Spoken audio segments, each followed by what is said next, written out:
주 예수 그리스도의 은혜와 하나님의 사랑과 성령의 크신 능력이 여러분과 여러분 가정에 늘 충만하시기를 기원합니다. 사랑하는 삼회교회 교우 여러분, 황량한 사막이었습니다. 매서운 모래 폭풍이 부는 곳이었습니다. 찾아오는 사람 한 명도 볼 수 없는 곳이었습니다. 도저히 사람이 살 수 없는 곳이라고 했습니다. 그곳에 살고 있던 가난한 청년에게 시집을 온 여자는 통곡을 하다가 일주일 만에 한마디를 꺼내게 됩니다. 여기 꽃을 심으면 안 될까요? 그 한마디가 시작이었습니다. 아무것도 할 수 없다고 생각한 사막에서 할 수 있는 것을 생각했습니다. 나무가 살 수 있으면 채소도 살 수 있고, 채소도 살 수 있으면 사람도 살 수 있다고 생각했습니다. 그녀는 매일 나무를 심었습니다. 그동안 꿈 없이 현실에 순응하며 살던 남편도 그녀와 함께 모래바람과 싸우며 나무를 심었습니다. 한 그루 한 그루 20년간 나무를 심었습니다. 그 한 그루들이 모여 숲이 되었습니다. 중국 마오스 사막을 숲으로 만든 이니전이라는 사람의 이야기입니다. 그녀는 그 기적에 대해서 이렇게 말했습니다. 사막을 피해 돌아가서는 숲으로 갈 수 없었습니다. 사막에 나무를 심었더니 그것이 숲으로 가는 길이 되었죠. 할 수 없는 것을 찾고 있다면 할 수 없는 걸림돌만 쌓입니다. 할 수 있는 것을 찾고 있다면 할 수 있는 디딤돌이 놓입니다. 황사의 진원지로 알려진 중국의 4대 사막 네이멍구 마오스 사막 징베이탕이라는 곳에서 있었던 실제 이야기를 이미에라고 하는 작가가 사막에 숲이 있다 라는 제목으로 쓴 책 가운데 일부를 제가 지금 읽어드렸습니다. 이니전이라고 하는 이 중국 여성은 70리나 떨어진 한 도시에서 품을 팔아서 묘목을 사고 친척이 준 양 한 마리로 나무 600그루를 사와서 그녀의 남편 바이완샹과 함께 심고 실패하고 또 실패하고 또 심고 이렇게 실패를 반복하면서도 포기하지 않고 끝까지 나무를 심어서 결국 14,000만 평의 대지에 8만여 그루의 나무를 심어서 사막 가운데 숲을 이루어낸 기적과 같은 그러한 이야기입니다. 14,000만 평이 아니라 1,400만 평 대지에 8만여 그루의 나무를 심었다는 이야기입니다. 이 기적 같은 이야기에는 수많은 실패와 시행착오, 몸이 망가지고 다치도록 일한 그런 결과들이 있었습니다. 사막에 나무를 심어서 숲을 만든 이 중국 여인의 이야기는 2006년도 식목일에 KBS 1TV에서 숲으로 가는 길이라는 제목으로 방영되었기 때문에 여러분 가운데에서 보신 분도 계시리라고 생각이 듭니다. 사막의 숲을 만들어 죽음의 땅을 생명의 땅으로 바꾸었다는 이 이야기는 이들이 단순히 다른 사람들처럼 사막을 벗어날 생각을 하지 않았고 자신에게 주어진 삶의 조건을 받아들인 후에 최선을 다해서 그 환경을 바꾸어서 자녀들에게 생명의 숲을 물려주려고 함이었다고 합니다. 오늘 구약의 본문에 나오는 이사야서의 이 본문에서 광야의 길을 내고 사막에 강을 내겠다라고 하는 이 말씀이 현실적으로 불가능하지도 않겠다는 것을 보여지고 있는 대목이기도 합니다. 하물며 한 여성이 별다른 도구도 없이 몸으로 이러한 일을 일궈냈는데 하나님께서 택한 백성에게 물을 마시게 하려고 광야에 물을 내고 사막에 강을 내는 일이 그리 어려운 일이겠습니까? 그러고 보면 이사야 33장의 이 말씀이 단순한 과장법이 아니라 아주 당연한 일인 것처럼도 보입니다. 오늘날의 과학기술 문명의 발달로 사막에 세워진 훌륭한 도시들이 많이 있기 때문에 더더욱 그러합니다. 그러나 지금 이 이사야서 43장의 배경은 바빌론 포로 공동체에서 살아가던 기원전 6세기의 일이었습니다. 지금으로부터 약 2600여 년 전의 일이었다는 것입니다. 신학적으로는 이 부분을 제2 이사야서라고 그렇게 부릅니다. 바빌론 포로 공동체에서 활동했던 이사야를 지칭하는 그러한 이름입니다. 그가 했던 일은 다름이 아니라 망해버린 이스라엘 사람들이 포로로 바빌론에 끌려가서 살아가고 있었던 그러한 시기에 절망적인 상황에 있는 이 이스라엘 사람들에게 위로를 해주고 하나님께서 그 옛적의 이집트에서의 종살이들로부터 이들의 조상을 구해내셨던 것처럼 하나님께서 이제 다시 새로운 일을 행하실 것이며 미래에 대한 소망으로 언젠가는 집으로 고향으로 돌아갈 것을 강조해주고 있는 그러한 대목입니다.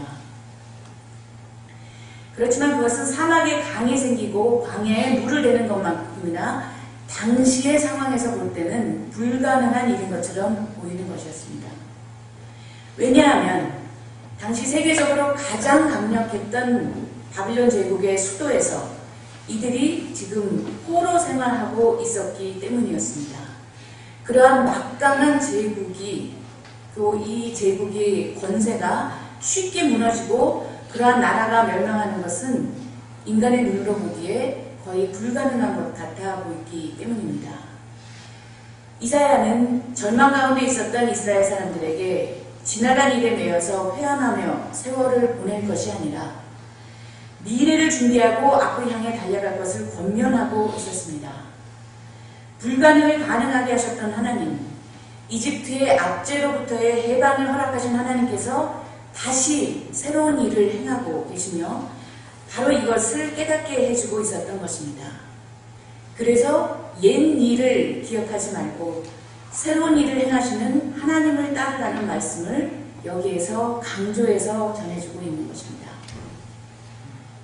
과거의 영화로움에 집착하지 말고 앞을 향해 달려갈 것을 강조하는 것은 이사야뿐이 아니었습니다.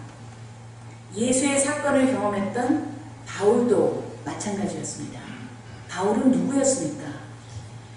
마케도니아의 제1의 도시이며 유럽 지역에 가장 먼저 세워졌던 빌립보 교회에 보내는 편지에서 바울은 자신을 이렇게 소개하고 있습니다. 히브리 사람 중에 히브리 사람이며 베냐민 지파의 분할 영토에 예루살렘 성전이 세워질 정도로 종교적으로 중요한 그런 혈통이 베냐민 지파였는데 바로 그 지파의 혈통의 자손이었으며 여드레 만에 할례를 받았을 정도로 율법 준수에 철저했고 유대 민중들 가운데 가장 호응이 컸던 유대교의 바리새파 사람이었고 그 가운데서 율법 해석의 정통적인 권위자 라반 가말리엘 학파의 사람이었다는 그것뿐만이 아니라 로마의 시민권까지 갖고 있었다라고 그렇게 자신을 소개하고 있습니다. 이러한 명성과 스펙과 관련하여서도 최고의 권위를 갖고 있었다라는 것입니다. 그런데 이 모든 것을 배설물처럼 여긴다라고 했습니다.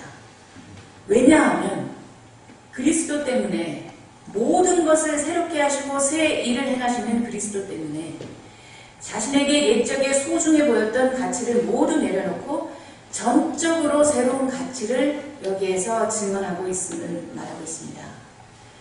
그것은 바울 자신에게서 나오는 의로움이 아니라 하나님께로부터 오는 의를 갖게 될 것을 끊임없이 소망한다는 내용이었습니다. 목적과 목표를 구분해서 표현해보면 목표는 계량적인 가치로 따져볼 수 있는 그런 것이고 목적은 궁극적으로 얻는 결과물입니다. 바울이 추구하는 궁극적인 목적은 다름이 아니라 죽은 사람들 가운데에서 살아나는 부활에 이르는 것이었습니다. 그 목표는 그리스도를 알고 그리스도의 부활의 능력을 깨닫고 그리스도의 고난에 동참하며 그리스도의 죽으심을 본받는 것이었습니다. 그런데 가을 정도면 이러한 목표에 아주 무난하게 도달했을 것도 한데 바울은 이미 이것을 얻은 것도 아니고 목표점에 이른 것도 아니며 그것을 붙들려고 부단히 노력하고 다름질을 하고 있다고 말합니다. 옛일, 뒤의 것을 잊고 앞에 있는 것만을 바라보고 말입니다. 우리의 의로움이 아니라 우리의 궁극적인 목적인 하나님의 의의를 가질 수 있게 해주는 전적으로 새로운 일의 근거이며 우리를 궁극적인 목적에 이르게 하는 신비의 근원이 바로 예수의 십자가 사건이었습니다. 십자가 사건에서 하나님의 사역을 기억하는 이 사순절은 구약시대의 출애굽과 맞물려 있습니다. 그리고 사순절 마지막 기간은 바로 유월절을 준비하는 기간이었습니다. 유월절은 무엇입니까? 출애굽 과정에서 어린 양의 피로 재난을 면하게 해주었다는 그 유월절로부터 예수의 피 흘림으로 부활절로 이어지는 사순절의 기간에 오늘 우리는 요한에 의해서 전해지는 복음서의 메시지를 또 새겨보게 됩니다. 바로 그 6월절 엿새 전에 예수께서 베다니로 가셨습니다.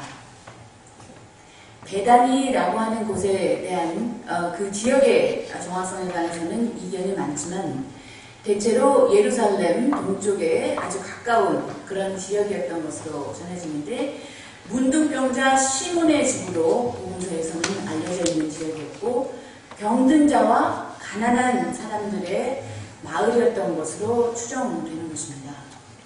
이곳은 또한 예수께서 다시 살리신 나사로가 사는 곳이었는데 바로 나사로의 누이는 마르다와 마리아였습니다. 이 나사로가 다시 살아난 것을 감사하는 뜻으로 자매는 잔치를 베풀게 됩니다. 또한 요한복음서에는 먹는다는 것에 초점을 두는 그렇게 많은 식사 공동체의 이야기가 나옵니다. 풍성함이 가득함이 느껴지는 대목들이 많이 있습니다. 주님께서는 가나의 혼인잔치에서 포도주가 풍성하게 하셨고 모여서 예수님의 말씀을 듣던 사람들을 5,000명이나 되는 그 많은 사람들을 먹이셨으며 베드로로 하여금 많은 물고기를 잡게 하셨습니다. 많고 풍성함 이러한 것들이 요한복음에 많이 나오는 그런 키워드입니다. 이 잔치를 준비하고 있는 마르다는 동생 나사로가 다시 살아난 것을 보고 예수를 그리스도로 고백했던 여성이었습니다. 누가복음서에 의하면 마르다는 늘 일하고 분주하게 시간을 보냈던 여성이었는데 이 잔치 자리에서도 여전히 시중두는하고 분주했던 반면에 좋은 몫을 택했다라는 그 마리아는 이번에는 특별한 선물을 준비해서 사람들의 이목을 끌었습니다. 당시 돈으로 환산해 볼 때 노동자의 1년치의 월급에 해당될 정도로 매우 값진 순나드 향유 한 근을 가져와서 예수의 발에 부었고 자신의 머리카락으로 닦았다는 것입니다.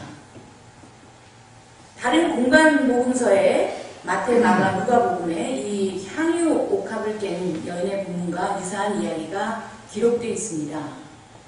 이 가운데에서 요한복음은 더욱 감각적이며 세밀하게 그 상황을 전달하고 우리로 하여금 오감으로 바로 그 있었던 그 현장에 우리가 있는 것처럼 그 이야기를 생동감 있게 전해줍니다.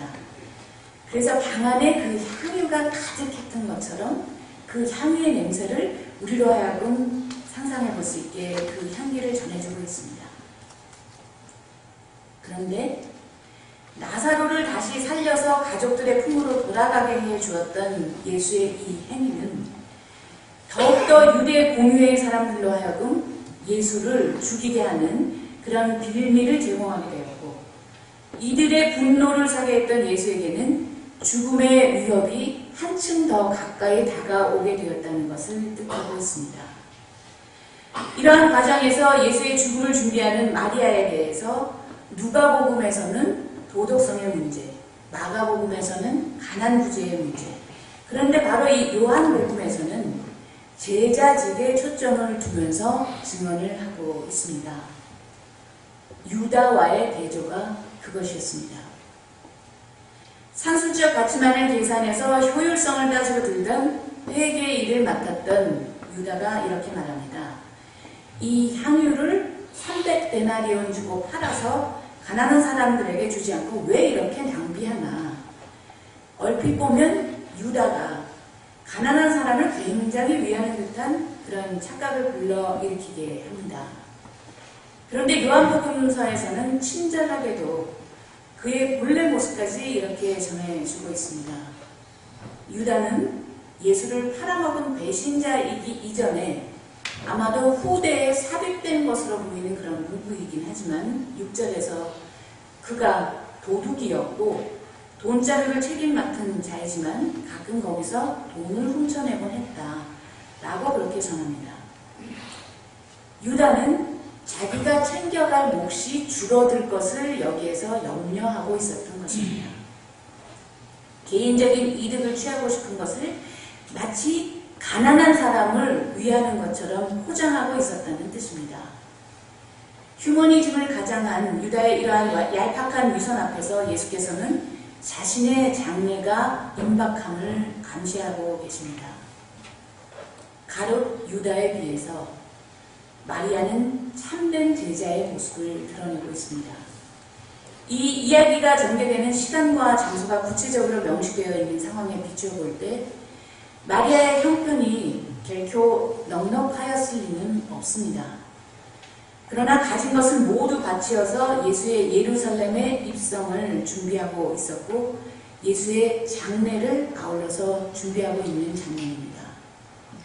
이것은 갖고 있는 것을 다 팔아서 교회에 바치라는 헌금 강요의 본문이 결코 아닙니다. 우리 자신의 마음가짐을 꼭 필요한 한 가지 일로 향하도록 점검하라는, 즉 선택과 집중을 강조하는 말입니다. 똑같이 제자로서 선택을 받았던 유다는 스스로 택함을 저버리고 배제된 사람이 되었습니다.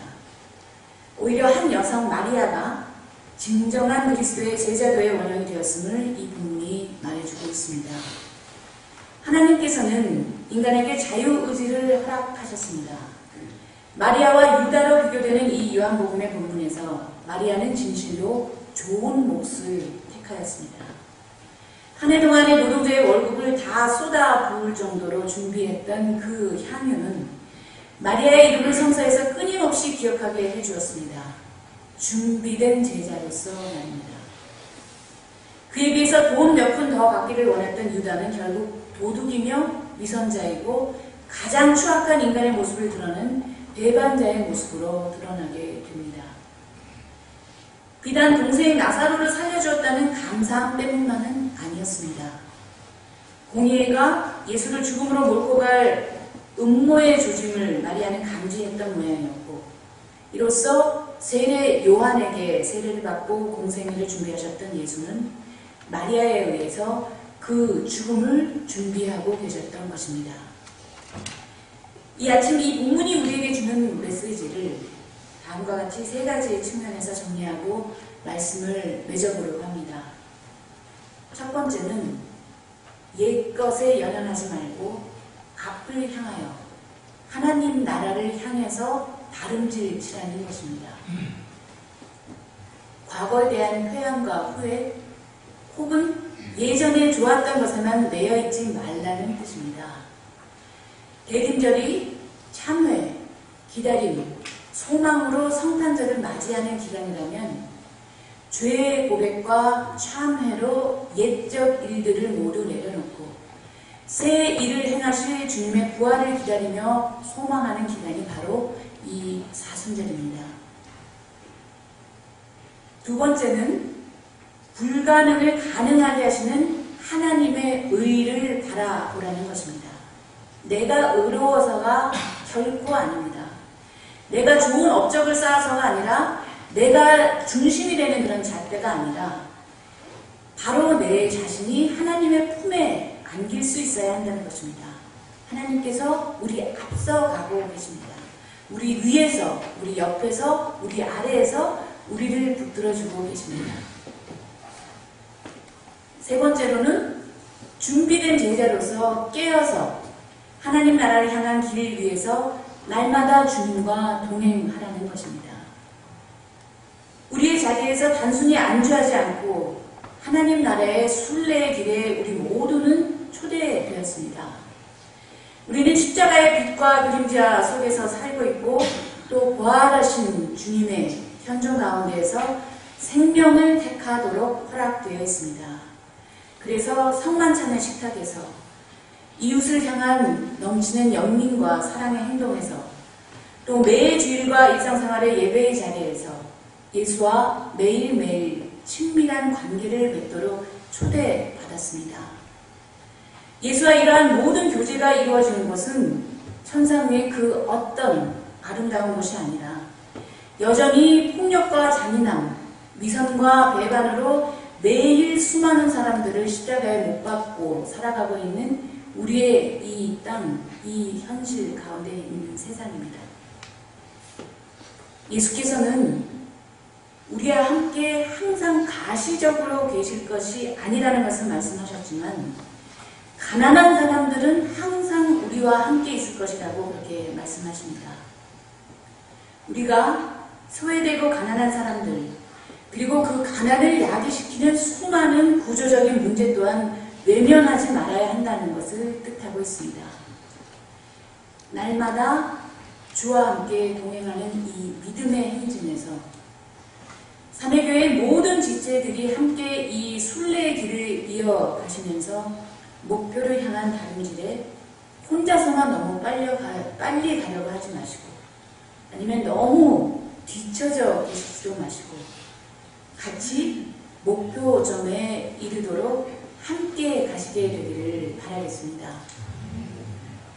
십자가의 죽음으로 옛 질서를 무너뜨리시고 십자가를 통과한 부활로서 새 일을 이루시는 하나님을 마음에 품으시며 앞을 향하여 달려가시는 사내교회 교우 여러분 되시기를 간절히 기원합니다. 아멘. 함께 묵상 기도 드리시겠습니다.